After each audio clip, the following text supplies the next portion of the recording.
There's someone who asked me the question, what is the link between shadow work and manifestation? What role does shadow work play into the process of manifestation? And that's something that I would love to address. And before even going there, let's define what manifestation is.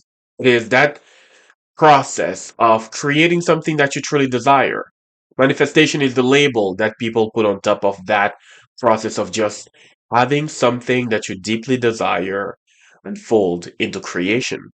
So we're going to draw the parallels and we're going to explore how they actually work together, the process of shadow work and also, you know, the process of just creating something that you deeply desire.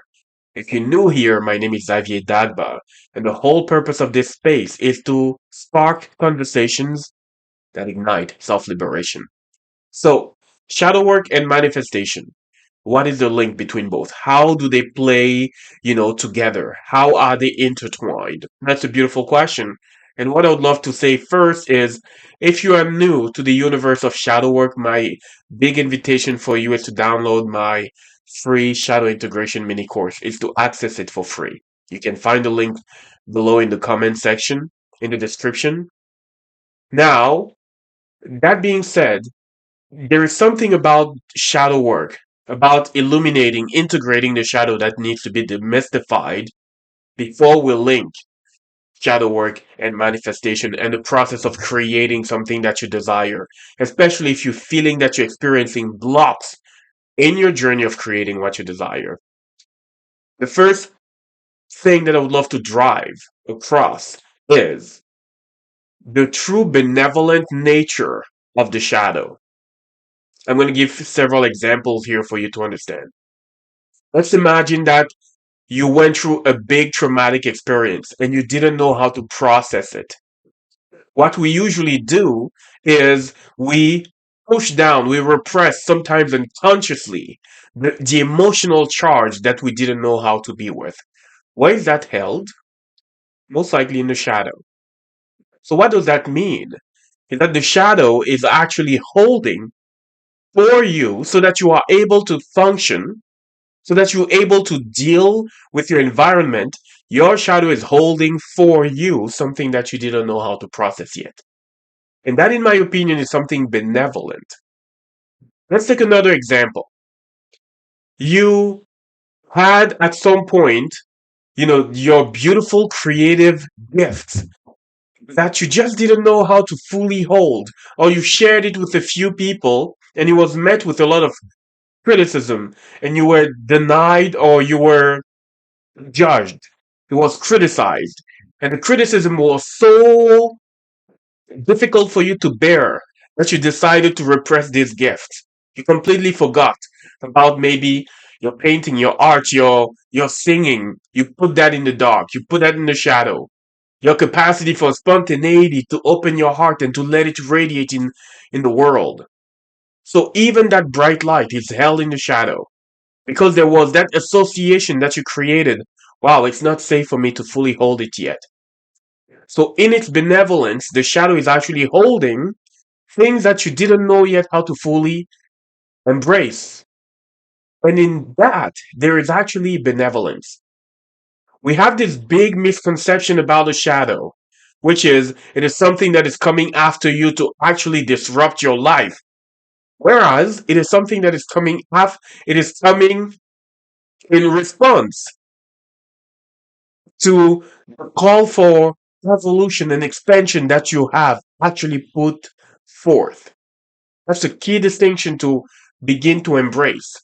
As soon as you embrace that, maybe just maybe my shadow self is one of the most benevolent aspects of who I am. Now we can begin to connect both that and manifestation. So let's take manifestation all together. That process of you know, desire creation. You have something within your heart that you want to bring to the world, that burning desire, whether it's a relationship, a career, whatever it is that you really want to create. It could even be your ideal body, can be anything, whatever it is that you want to create.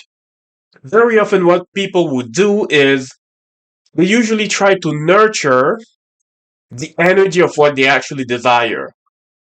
The feeling of what it would feel like in the body to experience what they desire. And they try to follow that with all the necessary actions that would lead you towards that, towards the manifestation and the creation of what you actually desire. That is fantastic.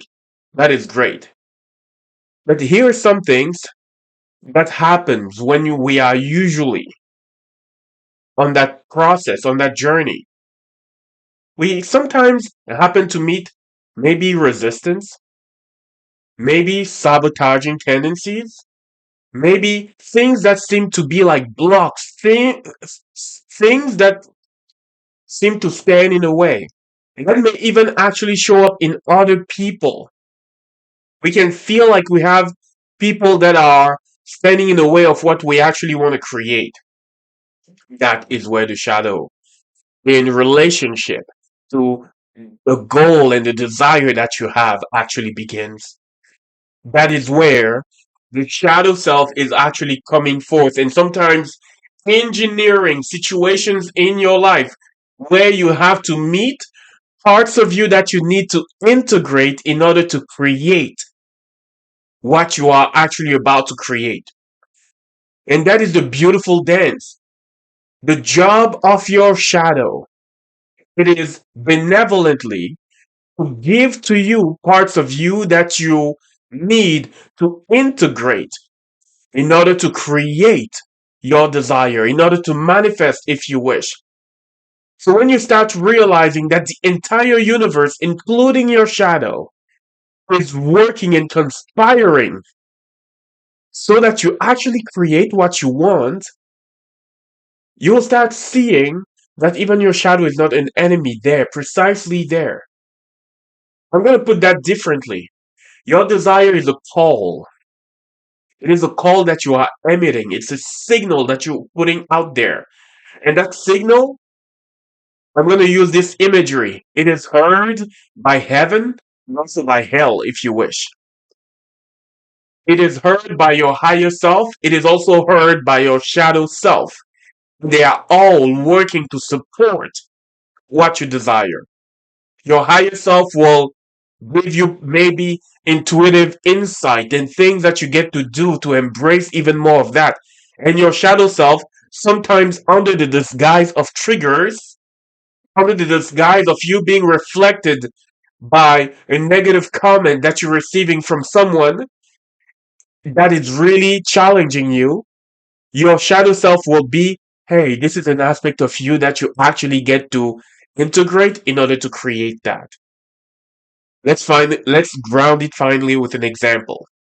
Imagine that after you went through a massive breakup. It took you quite a bit of time to move through that breakup.